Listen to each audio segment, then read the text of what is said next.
আগামী 19 এপ্রিল থেকেই শুরু 21টি রাজ্যের 102টি লোকসভা কেন্দ্রের নির্বাচন। এই উপলক্ষে অবাধ ও শান্তিপূর্ণ নির্বাচনের জন্য 361 জন পর্যবেক্ষকের নিয়োগ করল জাতীয় নির্বাচন কমিশন। তার মধ্যে রয়েছে 127 জন সাধারণ পর্যবেক্ষক, 67 জন পুলিশ পর্যবেক্ষক এবং 167 জন আয় ব্যয় পর্যবেক্ষক। পাশাপাশি প্রথম দফার নির্বাচন নিয়ে একগুচ্ছ নির্দেশিকা জারি করল জাতীয় নির্বাচন কমিশন। এই নির্দেশিকার মধ্যে যে সমস্ত বিষয়গুলো রয়েছে তার মধ্যে আছে সমস্ত প্রার্থী এবং রাজনৈতিক দলকে প্লেইং লেভেল ফিল্ড তৈরি করে দিতে হবে। নির্বাচনের আগে ভোট কেন্দ্র এবং নির্বাচনী এলাকার সমস্ত প্রস্তুতি সম্পূর্ণ করতে হবে। নির্বাচনী প্রক্রিয়া চলাকালীন নির্দিষ্ট কেন্দ্রে সশরীরে উপস্থিত থাকতে হবে পর্যবেক্ষকদের। এছাড়াও পর্যবেক্ষকদের ঠিকানা, মোবাইল নম্বর প্রার্থী, জনসাধারণ এবং রাজনৈতিক দলগুলির কাছে দিতে হবে। কেন্দ্রীয় বাহিনী মোতায়েনের ক্ষেত্রে কোনো বিশেষ দলের প্রতি পক্ষপাতিত্বহীন হতে হবে। বিশেষ পর্যবেক্ষকদের নজরদারিতে কেন্দ্রীয় বাহিনী মোতায়েন করতে হবে। ভোট কর্মীদের উপস্থিতিতে ইভিএম বা ভিভিপ্যাটের বিলির ব্যবস্থা করতে হবে। ভোটার তালিকা সমস্ত রাজনৈতিক দলের প্রার্থীদের হাতে তুলে দিতে হবে।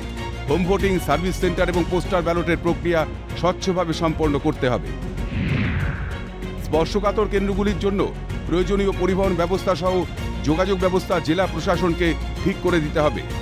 নির্বাচনের আগেই মাইক্রো অবজারভারদের দায়িত্ব দিয়ে দিতে হবে। নির্বাচন শুরু হওয়ার আগে ইভিএম ও ভিভিপ্যাট প্রার্থী বা তাদের নির্বাচনী এজেন্টদের সামনেই সম্পাদন করতে হবে।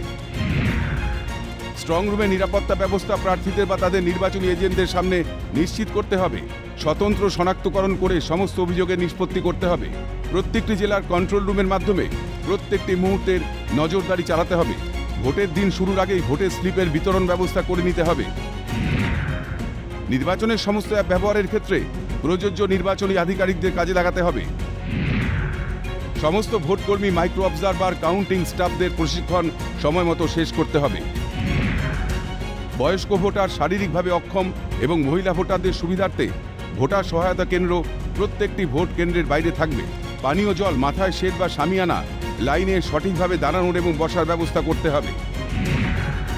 Flying squad, static surveillance team, video viewing টিমকে সবসময় সক্রিয় থাকতে হবে।